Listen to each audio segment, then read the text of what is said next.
नमस्कार दोस्तों, बाजार हाट न्यूज़ चैनल के एक नए एपिसोड में आप लोगों का बहुत बहुत स्वागत है। तारीख है दोस्तों 18 नवंबर 2020 और यहाँ पे 19 नवंबर 2020 यानी एक्सपायरी डे के लिए Nifty index, bank Nifty index और बैंकिंग स्टॉक के एनालिसिस लेकर आपके सामने हाजिर हूँ। दोस्तों, फीडबैक चाहूँगा आपका। कल जो मैंने एनालिसिस करके आप लोगों को दिया था उस पर क्या आप लोगों का राय है, क्या मार्केट ने बिहेव वैसा किया या नहीं किया। सुबह में मैंने एक टेलीग्राम पे मैसेज किया था कि मार्केट आज ज़्यादातर टाइम साइडवेज रहने की संभावना है। तो आपने देखा होगा बिल्कुल मार्केट उसी के हिसाब से रहा, साइडवेज रहा है ना। मार्केट ओपन होने से पहले ही बता दिया था। लेकिन मार्केट की खूबसूरती यही है कि दोस्तों वापस उसी जगह पे जाके वो क्लोज हो गया जहां पर उसने प्रीवियस डे का एक हाई लगाया था। उस हाई को भी टेस्ट किया, क्लेम किया, ब्रेक किया, फिर जाके उसके पास में क्लोज कर गया। तो इन सारी चीज़ों को देखते हुए कल यानी एक्सपायरी डे में आपको क्या रणनीति, क्या स्ट्रैटेजी होना चाहिए, क्या लेवल होना चाहिए, इस पर बात कर लेंगे। फीडबैक चाहूँगा आपका।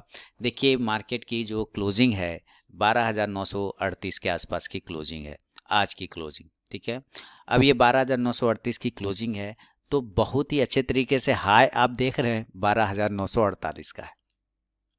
तो हाई इक्वल टू क्लोज है, बिल्कुल पास में, मात्र 10 पॉइंट का डिफरेंस है। तो 10 पॉइंट का डिफरेंस कोई बड़ा डिफरेंस नहीं है, मैं बराबर ही मानूंगा, सिंपल सी बात है।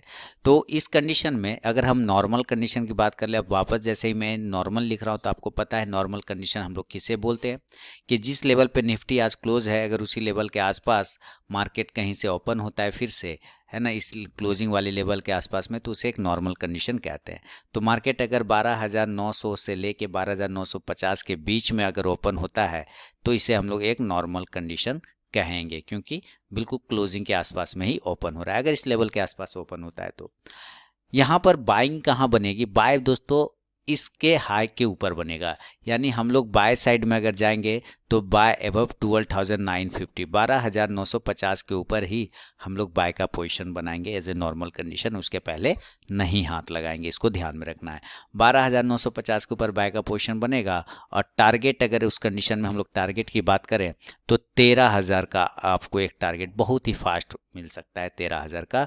और दूसरा टारगेट होगा 13,050 के आसपास का एक टारगेट आपको देखने को मिलेगा।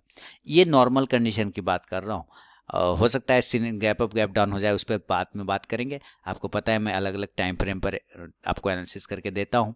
हालांकि भले ही आप लोग पूरा वीडियो नहीं देखते हो, लेकिन मैं करके तो देता हूँ। 20-25 मिनट की वीडियो बनती है, पूरा डीपली बताने की कोशिश करता हूँ। इसी वीडियो में बैंकिंग स्टॉक की भी एनालिसिस मिल जाती है, बैंक निफ्टी का भी। तो बाय कंडीशन करेंगे, 12,950 के ऊपर बाय पोजीशन बनाएंगे 13,000, 13,050 के टारगेट के लिए। सेल कहाँ करेंगे? सेल इस प्राइस के नीचे करेंगे। सेल कहाँ करेंगे? इस प्राइस के नीचे करेंगे, यानी 12,950 के ऊपर खरीदना है और 12,900 के नीचे सेल का पोजीशन बनाना है। सेल बिलो 12,900, 12,900 के नीचे निकलेगा तो हम लोग सेल का पोजीशन बनाएंगे एज ए नॉर्मल कंडीशन। और टारगेट उस कंडीशन में 12,850 से लेके 12,800 तक का आपको मिल सकता है। ये आपको ध्यान में रखना है। ये हुआ अगर मार्केट इस दोनों लेवल के आसपास में ओपन होता है तब, इस लेवल से लेके इस लेवल के बीच में ओपन होता है तब हमारा ये सारे लेवल एक्टिवेट होंगे, ये सब लेवल बनेंगे, 1 नंबर बाय में और 2 नंबर सेल में। ये चीज़ें आपको लेके चलना है। अगर ये गैप अप या गैप डाउन हो जाता है तो फिर सब चीज़ लेवल बदल जाएगा, फिर हमारा उस वक्त ट्रेड करना होगा तो दूसरे तरीके से होगा। अब गैप अप की बात करते हैं तो गैप अप कहाँ पे हो सकता है ओपन? आपको ये समझना है कि गैप अप अगर ओपन होना होगा तो कहाँ ओपन होगा? 13,000 ही इंपॉर्टेंट रेजिस्टेंस जोन है। और 13,000, अब 13,000 में 12,938 के पास क्लोजिंग है तो कितने का डिफरेंस है? 70 पॉइंट है, कोई बड़ा डिफरेंस नहीं है। लेकिन चूंकि 13,000 अभी क्लेम नहीं हो पाया है, इसलिए मैं इसको गैप अप 13,000 ही मान के चलूंगा कि अगर गैप अप ओपन होना होगा तो 13,000 के आसपास ही गैप अप ओपन होगा। क्लियर? अब ये अगर 13,000 के आसपास में गैप अप ओपन होता है तो वहां पे क्या बनता है? देखिए, आपको याद रखना है कि ये पहली बार निफ्टी के इतिहास में, हिस्ट्री में, ये फर्स्ट टाइम ऐसा होगा जब ये 13,000 को टेस्ट करेगा। जब आप कोई नया चीज़ को टेस्ट करते हैं ना, जब आप किसी नया चीज़ को टेस्ट करते हैं तो उस वक्त कन्फ्यूज़न रहता है मन में, पता नहीं अच्छा होगा कि ख़राब होगा, अच्छा होगा कि ख़राब होगा। तो यहाँ पे भी एक कन्फ्यूज़न होता है 13,000 पे, क्योंकि ये फर्स्ट टाइम आ रहा है तो ये एक रेजिस्टेंस भी बन सकता है और ये एक सपोर्ट भी बन सकता है। क्लियर समझ रहे हैं बात? फर्स्ट टाइम चूंकि आ रहा है 13,000 तो ये सब रेजिस्टेंस भी बन सकता है और सपोर्ट भी बन सकता है। तो उसके हिसाब से गैप अप कंडीशन पे बाय और सेल लेवल हमारे बदल जाएंगे। हम बाय करेंगे 50 के ऊपर। 13,000 को वो पास ऊपर होगा गैप अप, होने देंगे, हमें हाथ नहीं लगाना है। हम वेट करेंगे कब ये 13,050 के पास अपने आप को सस्टेन करता है। जब वो 13,050 के पास में अपने आप को सस्टेन करेगा देन हम बाय का पोजीशन बनाएंगे और टारगेट उस कंडीशन में 13,100 से लेके 13,150 का। अब ये हो जाएगा तब सपोर्ट बन जाएगा, क्लियर। लेकिन अगर वो रेजिस्टेंस के जैसा बिहेव करेगा, अगर 13,000 रेजिस्टेंस के जैसा बिहेव करेगा गैप अप कंडीशन में, तब फिर हमारा यहाँ पे सेल का लेवल एक्टिवेट होगा और सेल हम करेंगे सेल बिलो 12,000। ध्यान से देखिए, सेल बिलो 12,970 टू 12,960, 12,960 से 12,970 के नीचे हम लोग सेल करेंगे। और इस कंडीशन में जो हमारा टारगेट होगा, मैं इस कंडीशन में टारगेट लिख देता हूँ 12,900 के आसपास का टारगेट। हालांकि पहला टारगेट आपको 12,940 का मिलेगा, देन 12,900 का मिलेगा। ये फर्स्ट टारगेट होगा और ये सेकेंड टारगेट होगा। गैप अप कंडीशन में इस तरफ बाय के लेवल बताए आपको मैंने और इस तरफ सेल के लेवल आपको मैंने बताया, ये आपको ध्यान में रखना। अगर ये गैप अप ओपन नहीं होके गैप डाउन हो जाता है निफ्टी, तब फिर हमारा सिनेरियो बदल जाएगा। अभी आप देखेंगे ऐसे अगर चार्ट पे तो निफ्टी ज़बरदस्त तरीके से, बहुत ही, अगर आप वीकली चार्ट भी इसका देखते हैं तो बहुत ही अच्छे मूवमेंट में दिखेगा। लेकिन वीकली चार्ट में आपको एक चीज़ समझ में आएगा कि इसने विक्स बनाया है, इसने बड़ा सा एक विक्स बना दिया नीचे से, है ना, और ऊपर में बॉडी नहीं है। अब बॉडी नहीं है, विक्स है, तो इसका मतलब क्या कि थोड़ा सा कन्फ्यूज़न पैदा कर रहा है वहाँ पे वीकली के टाइम फ्रेम पे। लेकिन अगर आप डेली के टाइम फ्रेम पे देखते हैं तो एक अच्छा पॉजिटिव मूवमेंट आपको चलता हुआ दिखाई दे रहा है। देखिए यहाँ से एक ट्रेंड लाइन का रेजिस्टेंस भी है, आप इसको, क्लियर है ना, ये तो नज़र आ रहा है ना रेजिस्टेंस, ये साफ साफ रेजिस्टेंस दिख रहा है आप लोगों को। कौन से टाइम फ्रेम पे? वीकली के टाइम फ्रेम पे, 1 2 एंड दिस इज 3। तो उसी रेजिस्टेंस जोन पर, इसलिए मैंने कहा कि ये रेजिस्टेंस भी बन सकता है और ये सपोर्ट भी बन सकता है। डिपेंड करता है कि इस पर अब मार्केट का बिहेव कैसा होगा। इसके वजह से मैंने आपको ये टाइम फ्रेम पे दिखा दिया कि इस तरह का बिहेवियर यहाँ पे ये दिखा रहा है। अब ये गैप डाउन अगर ओपन होता है सपोज, तो वापस से अब डेली के टाइम फ्रेम पर आते हैं और डेली के टाइम फ्रेम पर हम लोग इसको चेक करने की कोशिश करें कि अगर ये गैप डाउन ओपन होगा तो किस लेवल पे ओपन हो सकता है गैप डाउन। आप देखेंगे कि ये 2 बार इस कैंडल का अगर हाई आप प्राइस देखते हैं, इस कैंडल का जो कि इसका तारीख है मैं आपको बता दूं 14 तारीख का, 14 तारीख का हाई प्राइस है 12,830 के आसपास का है। और अगर आज का ओपनिंग के आसपास का लो भी अगर आप देखते हैं तो 12,820, ठीक है। तो इसके हिसाब से आपको अगर इसका सपोर्ट निकालने की बात करें तो हम अभी 12,938 के आसपास में, तो हम इसका सपोर्ट 12,850 का लेके चल सकते हैं। कहाँ सपोर्ट बन रहा है? 12,850, 12,850 के पास आपको इसका सपोर्ट मिलेगा। तो वहीं पे एक गैप डाउन ये ओपन कर सकता है, गैप डाउन ओपनिंग हो सकता है 12,850 के पास। तो अगर ये 12,850 के पास गैप डाउन ओपन होता है तो इस कंडीशन में फिर हमारे बाय और सेल के लेवल चेंज हो जाएंगे। अब बाय कहाँ बनेगा और सेल कहाँ बनेगा इसको भी हम लोग समझ लेते हैं। अगर ये गैप डाउन ओपन होता है 12,850 पे, इस तरह से नीचे ओपन होता है, तो हम यहाँ पे वेट करेंगे। 12,850 के पास गैप डाउन ओपन होता है, हम यहाँ पे वेट करेंगे।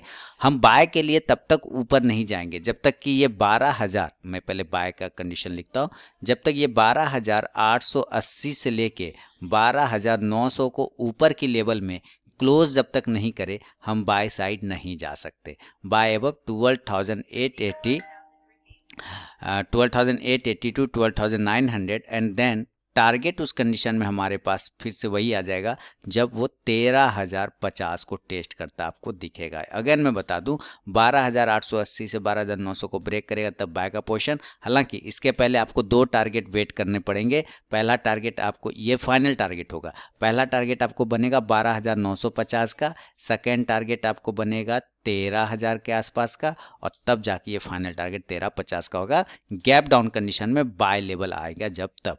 याद रखिए, मैं फिर रिपीट कर रहा हूँ, 12,850 के पास गैप डाउन ओपन होगा, हाथ नहीं लगाना है वहाँ पे, वेट कर लेंगे। वेट करने के बाद जब वो 12,880 से लेके 12,900 के बीच क्लोज करना स्टार्ट करेगा तब बाय का पोजीशन बनाएंगे। This is first target and this is second target और दिस इज फाइनल टारगेट। ठीक है, ये फाइनल टारगेट है, ये फर्स्ट टारगेट है और ये सेकंड टारगेट है बाय साइड में। अब अगर ये नहीं जा पाता है ऊपर की साइड में तो नीचे आने की कोशिश करेगा। तो जब ये नीचे 12,820 को ब्रेक करेगा ना तब हम सेल करेंगे, सेल बिलो 12,820। अब 12,820 से लेके 12,800 का जो इम्पोर्टेंट सपोर्ट जोन है, ये जब ब्रेक हो जाएगा हम सेल करेंगे। 12,820 से लेके 12,800 के नीचे हम लोग सेल करेंगे, वहाँ पे हमारा सेलिंग का लेवल एक्टिवेट होगा। और सेल जब हम लोग करेंगे तब इस कंडीशन में टारगेट 12,750 से लेके 12,700 का, हालांकि इसकी नौबत नहीं आनी चाहिए मेरे ख्याल से, जिस तरह का चार्ट बना है, जिस तरह का सिनेरियो बना है, तो 12,000, लेकिन मार्केट है कुछ भी हो सकता है। 12,820 से लेके 12,800 के नीचे सेल करेंगे, टारगेट 12,750 से लेके 12,700 का बनेगा। क्लियर हो गया गैप डाउन में। अब चलिए आप लोग को मैं 15 मिनट के टाइम फ्रेम पे दिखाता हूँ कि अगर ये 15 मिनट के टाइम फ्रेम आप लोग फॉलो करते हैं तो उसके हिसाब से अब निफ्टी में कहाँ पे बाइंग और सेलिंग बनेगा, लेवल एक्टिवेट होगा निफ्टी का। मैं चार्ट छोटा करूँगा, आप देखिए क्या ज़बरदस्त तरीके से निफ्टी ने पहले पूरा दिन तो फंसाया आप लोगों को, बिल्कुल मैंने इसलिए अवॉइड भी करवा दिया ट्रेडिंग कि भाई जो भी है अपना लॉस लेके बुक कर, मैंने खुद 1565 रुपये का लॉस बुक किया। अब ये 15 मिनट का टाइम फ्रेम है, अब ये 15 मिनट का टाइम फ्रेम है, यहाँ से देखिए कि ये रेजिस्टेंस ले रहा है ना, क्लियर कट तो आपको दिख रहा है कि भाई एक रेजिस्टेंस ले रहा है, यहाँ भी ले रहा है, यहाँ भी ले रहा है, तो यही लेवल हमारे लिए इंपॉर्टेंट रेजिस्टेंस जोन है, यानी कि 12,950। 15 मिनट के टाइम फ्रेम पे कितना का बाइंग जोन बनेगा, कितने के बाइंग जोन बनेंगे, 12,950 के ऊपर बाय का लेवल और टारगेट 13,000 का। लेकिन अगर सेल करना होगा तो सेल हम कहाँ करेंगे, सेल हमें करना होगा कहीं यहाँ पे एक बहुत देर तक कैंडल अपने आप को प्राइस होल्ड करके रखा है, तो हमको इस प्राइस के नीचे सेल करना होगा जो कि 12,920 का लेवल आ रहा है। तो सेल बिलो 12,920, आप 900 भी कर सकते हैं, कोई दिक्कत नहीं, और टारगेट 12,850 का। तो ये निफ्टी का पूरा मैंने आपको दोस्तों डिटेल बता दिया, अलग अलग कंडीशन पे सिनेरियो पे बता दिया। अब जरा हम लोग बैंक निफ्टी के चार्ट को लगाएंगे और देखेंगे कि बैंक निफ्टी किस लेवल पे बाइंग और सेलिंग बना रहा है। चलिए हम लोग जल्दी से बैंक निफ्टी के चार्ट को लगाते हैं। लाइव मार्केट में कॉल प्राप्त करने के लिए दोस्तों टेलीग्राम चैनल को जरूर ज्वाइन करिए, वीडियो के डिस्क्रिप्शन में लिंक मिलेगा, फ्री ऑफ कॉस्ट में आप कॉल प्राप्त कर सकते हैं। बैंक निफ्टी फोड़ के पैसा दे रहा है कि नहीं। तो बैंक निफ्टी दोस्तों 30,000 के इंपॉर्टेंट लेवल के पास आ चुका है। आप यहाँ पे देखिए ये जोन जब था 1 फरवरी यानी फरवरी 2020 के आसपास का एक सपोर्ट बनाया हुआ था, मैं यहाँ पे लाइन लगाऊंगा। पहले ये देखिए ये इंपॉर्टेंट जोन है, इसका कितना 29,700 से लेके 29,800 के आसपास का, या 29,900 भी ले सकते हैं। ये इसका एक इंपॉर्टेंट रेजिस्टेंस जोन है 29,965, राउंड फिगर में तो 30,000 ही बोलेंगे हम लोग। तो 30,000 का एक इंपॉर्टेंट रेजिस्टेंस जोन है बैंक निफ्टी में, जैसा कि यहाँ पे चार्ट दिखा रहा है। उसी के बाद वो गिरा तो विध्वंस हो गया। अभी देखिए हमारे लिए इसमें अब बैंक निफ्टी में बाइंग और सेलिंग का जोन कहाँ बनेगा, इसको हम लोग चेक करते हैं। सबसे पहले तो हम लोग ये देखते हैं कि बैंक निफ्टी ने जो आज का हाई लगाया है वो है 29,785 के आसपास का, क्लोज किया है 29,750, ज़्यादा का डिफरेंस इस पे भी नहीं है। तो कल हो सकता है आपको गैप अप ओपन होता हुआ भयानक मिले, लेकिन कोई दिक्कत नहीं। हम लोग पहले नॉर्मल कंडीशन की बात करेंगे कि भाई अगर हमें नॉर्मल पे बात, अब नॉर्मल फिर से मैं बता दूं, वीडियो स्किप किया होगा नए व्यूअर तो पता नहीं, आप लोगों को नॉर्मल कंडीशन नहीं पता चलेगा, इसलिए वीडियो शुरू में देखिए। निफ्टी के बारे में जब बता रहा था तो वहाँ नॉर्मल कंडीशन पता चल जाएगा कि किसको बोलता हूँ। देखिए इसकी हाई प्राइस है 29,785, क्लोजिंग 29,750, तो बिल्कुल पास में है। किसके पास में है, आप कहेंगे कि भाई 29,800 के पास में है ना, बिल्कुल पास में। तो हम बाय इस लेवल के ऊपर करेंगे। बाय कहाँ करेंगे, बाय अबव 29,800, मैं यहाँ पे लिख देता हूँ बाय के कंडीशन, बाय अबव 29,800, 29,800 के ऊपर हम लोग बाय करेंगे। और इस कंडीशन में टारगेट हमारा सीधा सीधी यहाँ पे 30,000 का आपको टारगेट मिलेगा। 200 पॉइंट तो फटाक से दे देगा, जैसे 29,800 के ऊपर भागेगा आप देखेंगे कि 29,900 और 30,000 के टारगेट आपको तुरंत आते हुए मिल जाएंगे बैंक निफ्टी पे। लेकिन सेल कहाँ होगा, इस कंडीशन में आपको यहाँ पे सेल रखना है कि जिस तरह से हम लोग 29,800 के ऊपर बाय कर रहे हैं तो उसी तरह से हम लोगों को सेल के लिए भी तैयार रहना पड़ेगा। और सेल के लेवल मैं आपको यहाँ पे लिख देता हूँ कि सेल हमें करना है, सेल का लेवल 29,650 के नीचे सेल करेंगे। जो बहुत ही एग्रेसिव ट्रेडर हैं उनके लिए 29,700 के नीचे सेल का लेवल एक्टिवेट होगा, लेकिन जो सेफ ट्रेडर हैं वो 29,650 के नीचे सेल करेंगे। और दोनों ही कंडीशन में टारगेट हमारे लिए 29,500 के आसपास का आता हुआ आपको दिख सकता है, 29,500 बैंक निफ्टी में। अगर ये गैप अप हो जाए, गैप डाउन हो जाए, तो उसका भी चेक हम लोग सिनेरियो कर लेते हैं कि भाई क्या लेवल बन सकते हैं गैप अप और गैप डाउन में। गैप अप कहाँ ओपन होगा? मेरे ख्याल से 30,000 ही तो ओपन होगा, अब कहाँ अभी ओपन होगा? फिलहाल 30,000 का लेवल आ रहा है, बस वही 30,000, उससे ज़्यादा नहीं। राउंड नंबर है तो मैं मान के चलूंगा कि भाई 30,000 पे ये ओपन हो सकता है बैंक निफ्टी। गैप अप कहाँ ओपन होगा इतना डिटेल में आपको कौन बताएगा दोस्तों, लेकिन वही है, वीडियो देख के निकल जाना है, कुछ देना नहीं है फीडबैक लाइक, है ना। चलिए 30,000 पे मैं मान के चलता हूँ कि गैप अप ओपन होगा, तो इस कंडीशन में हमारे लिए बाइंग कहाँ होगा? बाइंग हम लोग 30,100 के ऊपर करेंगे। 30,000 पे होगा तो होगा, अगेन ये एक रेजिस्टेंस भी है और एक सपोर्ट भी है। सपोर्ट तब बनेगा जब वो 30,100 के ऊपर क्लोज करेगा, तब हम बाय पोजिशन बनाएंगे। बाय पोजिशन कहाँ बनेगा? 30,100 के ऊपर, और कंडीशन टारगेट इसमें 30,300 से लेके 30,500 के आसपास का बनेगा। लेकिन मैं बार बार रिपीट कर रहा हूँ, रिक्वेस्ट भी कर रहा हूँ कि 30,100 के पहले आपको हाथ नहीं लगाना है। इसी तरह से अगर आपको सेल साइड जाना हो तो सेल 30,000 पर जब गैप अप ओपन होगा, अगर वो होल्ड नहीं कर पाता है अपने आप को और नीचे 29,900 को ब्रेक कर देता है, तब हम क्लियर कट सेल करेंगे, 29,900 के नीचे सेल करेंगे। और इस कंडीशन में मैं आपको यहाँ पे लिख देता हूँ कि 29,900 के नीचे सेल करेंगे, और टारगेट इस कंडीशन में जो हमारा आएगा वो 29,800, 29,700, 29,600, ये सारे हमारे टारगेट होंगे गैप अप कंडीशन में सेल साइड में। तो इस पे ध्यान बना के आपको चलना है। अब हम बात करेंगे गैप डाउन का, लेकिन फिर से बता दूं कि लाइव मार्केट में अगर कॉल चाहिए इंट्राडे में फ्री ऑफ कॉस्ट में, तो टेलीग्राम चैनल को जरूर ज्वाइन करिए, वीडियो के डिस्क्रिप्शन में लिंक आपको मिल जाएगा। गैप डाउन कहाँ हो सकता है, ज़रा सोचिए, गैप डाउन कहाँ होना चाहिए? 29,700 पे क्लोजिंग कर रहा है, मेरे लिए गैप डाउन कंडीशन बनेगा 29,300 का लेवल। क्यों? अभी इसके पास तो कुछ है ही नहीं यहाँ पे, इधर तो पूरा पूरा खाली है ना, पूरा का पूरा खाली है। तो मेरे लिए लेवल वही 29,300 का, क्योंकि जब आप पीछे साइड जाते तो 29,300 पर ही एक बार ये अपने आप को होल्ड किया था। आप यहाँ साफ देख रहे हैं 29,300 के आसपास में ये एक बार इस लेवल को होल्ड किया था और यहीं पर एक रेजिस्टेंस भी बनाया था। इसके वजह से मैं गैप डाउन कंडीशन 29,300 ही मानूंगा कि अगर इसको गैप डाउन होना होगा तो 29,300, तो उस कंडीशन में हमारे लेवल बदल जाएंगे। 29,300 के आसपास में ये गैप डाउन ओपन होता है। देखिए बैंकिंग स्टॉक की भी एनालिसिस मैं इसी में कर देता हूँ, आपको पता ही है। 29,300 पे ये गैप डाउन ओपन हो गया। अब जब ये 29,300 पे गैप डाउन ओपन हो गया तो हमारे लिए फिर बाय और सेल के लेवल बनेंगे। बाय हम करेंगे 29,400 के ऊपर, 29,450 के ऊपर, ये सारे बाय लेवल हैं। गैप डाउन होगा, ऐसे नीचे होगा, होने दीजिए। ऊपर जब बाउंस करके इस लेवल को यानी कि 29,400 से 450 को टेस्ट कर लेगा, उसके ऊपर क्लोज कर देगा, देन हम बाय बनाएंगे, देन हम बाय का पोजीशन बनाएंगे। टारगेट हमारा 29,600 से लेके 29,750 जो आज की क्लोजिंग है वो हमारा टारगेट होगा।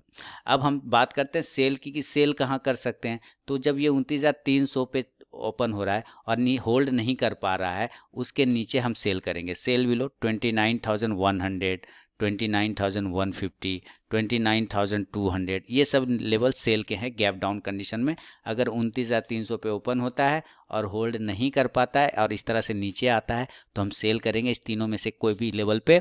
और टारगेट इस कंडीशन में हमारा 29,000 का राउंड नंबर का टारगेट और 28,800 का टारगेट, ये आपको देखने को मिल सकता है सेल साइड में गैप डाउन में। क्लियर हो गया ना? इधर बाय के लेवल और इधर सेल का लेवल, ठीक है। तो ये हुआ निफ्टी और बैंक निफ्टी पे पूरा व्यू। अब ज़रा बैंकिंग स्टॉक्स की एनालिसिस करेंगे, देखेंगे कौन सा बैंकिंग स्टॉक किस लेवल पे है। फीडबैक देना बिल्कुल ना भूलिए। तो चलिए बैंकिंग स्टॉक्स को देख लेते हैं क्या करके कि कल किस स्टॉक्स में बाइंग और सेलिंग बनेगी। तो आगे दोस्तों बैंकिंग स्टॉक्स पे अब हम लोग लगाएंगे और सबसे पहले एक्सिस बैंक को देखेंगे। देखिए एक्सिस बैंक फोड़ के पैसा बना के आप लोगों को दे रहा है, लेकिन अब याद रखिएगा कल आपको एक्सिस बैंक में थोड़ी सी गिरावट देखने को मिल सकती है। अगेन मैं बता रहा हूँ, अलर्ट कर रहा हूँ कि कल थोड़ी सी गिरावट आपको आती हुई दिख सकती है, ज़्यादा नहीं, थोड़ी सी 610 से लेके 15 के आसपास आपको नीचे आता हुआ दिख सकता है। क्योंकि ये जोन ऐसा है जहाँ पे स्टॉक्स ने अपने आप को बहुत ही बेहतरीन तरीके से अपने आप को रोका था, फिर अपसाइड गया था और इसी जोन को ब्रेक करने के बाद बहुत ही फास्ट तरीके से डाउनफॉल में हुआ था इसका। आप इसी लाइन को आगे बढ़ाएंगे तो देखेंगे यही इंपॉर्टेंट जोन बन रहा है, उसके आसपास आ गया, लेकिन पॉजिटिव हो जाएगा 670 के ऊपर। अगर ये 670 के ऊपर होल्ड कर गया तो 700 तक का एक टारगेट देगा। बैंक ऑफ बड़ौदा, देखिए बैंक ऑफ बड़ौदा तो शानदार शानदार तरीके से आपको चलता हुआ चला जा रहा है, ये ध्यान में रखना है। हालांकि मैं एक्सिस बैंक, हाँ बिल्कुल ठीक है, एक्सिस बैंक का कोई टेंशन नहीं है। वो वीकली चार्ट पे आप देख रहे थे, मैं आपको वीकली दिखाया था, अब डेली पे दिखा रहा हूँ, वही बात है। बैंक ऑफ बड़ौदा 50 का टारगेट डन हो गया। मैंने 44 के ऊपर पोजीशन के बाद 50 का एक टारगेट बोला था, वो डन हो गया। अब 50 के ऊपर जब क्लोज कर देगा तब 55 का एक टारगेट बैंक ऑफ बड़ौदा दिखाएगा। बैंक ऑफ इंडिया 44 के ऊपर जब तक क्लोज नहीं करे कोई पोजीशन नहीं बनाएंगे, ये संभल के चलना है इसमें। कैनरा बैंक एकदम ठीक है, 96 के ऊपर क्लोज करने के बाद 100 का टारगेट भी आपको दिखाएगा कैनरा बैंक। पहला टारगेट तो डन हो चुका है 95 वाला। फेडरल बैंक, ओह शानदार, 60 के ऊपर क्लोजिंग के बाद टारगेट 65 का, तो अभी आज का हाई है 62.50 का, वेट करेंगे 65 के नेक्स्ट टारगेट के लिए। HDFC बैंक नज़र रखिए कल अपसाइड में, हालांकि आज थोड़ा सा रिजेक्शन मिला है तो थोड़ा सा ये सिग्नल दे रहा है, लेकिन याद रखिए 1420 के ऊपर अगर ये कल निकलता है तो एक बार 1450 का टारगेट देगा, सेल कर लेंगे हम लोग। अगर 1395 के नीचे निकल जाता है तो सेल कर देंगे 1380 के टारगेट के लिए इंट्राडे में। ICICI बैंक, क्या शानदार मूवमेंट दिया ICICI बैंक ने, बहुत बढ़िया मूवमेंट। हाँ अगर अब कहाँ पे आ गया 500 का राउंड नंबर का रजिस्टेंस, अगर वो ब्रेक कर जाता है तो 505 से 510 तक का टारगेट इंट्राडे में भी मिलेगा आपको। इंडियन बैंक 65 के ऊपर क्लोज करने के बाद 70 का टारगेट, एकदम अभी क्लोज नहीं कर रहा है, अभी नज़र पे रखना है। इंडसइंड बैंक सारे टारगेट डन, नया पोजीशन खुल जाएगा। कल भी मैंने बोला था कि भाई पोजीशन बनाइए 800 के ऊपर, टारगेट 825 से लेके 40 का मिलेगा, तो इसने आज का हाई 833 का लगा दिया, बढ़िया है, कोई बात नहीं। 840 के ऊपर अगर निकले तो फिर 860 के टारगेट के लिए पोजीशन बनेगा इंडसइंड बैंक में। कोटक बैंक, इसके भी टारगेट हो गए, कल भी बोला था 1800 के ऊपर बाय का पोजीशन बनाइए। जिन लोगों ने बनाया होगा 50 पॉइंट ले लिए होंगे आराम से, क्योंकि इसने हाई 1849 का ही लगाया है, तो अच्छा मूवमेंट बना है। हमारे लिए पोजीशन अब खुलेगा 1850 के ऊपर 1900 के टारगेट के लिए। PNB नज़र पे रखिए, होल्ड करके चलिए, लॉन्ग टर्म का व्यू रखिए, शॉर्ट टर्म में इसमें कुछ नहीं होना है। RBL बैंक आ गया 220 का टारगेट डन, अब 220 के ऊपर क्लोज भी कर रहा है। याद रखिए कल अगर इसके ऊपर सस्टेन कर जाता है देन 240 का टारगेट खुल जाएगा RBL बैंक में। SBI इसका भी टारगेट डन है ना, कल भी मैंने दिया था 245 के ऊपर करने के लिए, तो इसका भी काम हो गया। अब देखिए 260 के पास रेजिस्टेंस है, अगर ये 260 के पास क्लोज कर देता है 1 से 2 दिन, देन 300 के टारगेट के लिए रेडी कर लेगा। यस बैंक कोई व्यू नहीं है। यूनियन बैंक 26 के ऊपर क्लोज करने के बाद 30 तक का एक टारगेट। बंधन बैंक की बात करते हैं तो वंस 1 साल का व्यू है, 1 साल के व्यू में बने रहिए फिलहाल, और 400 तक का अगला टारगेट नेक्स्ट जो मूवमेंट बनेगा 400 का बनेगा बंधन बैंक। कल इंट्राडे में 365 ब्रेक करता है, 370 से 75 तक का टारगेट आपको दिखाएगा।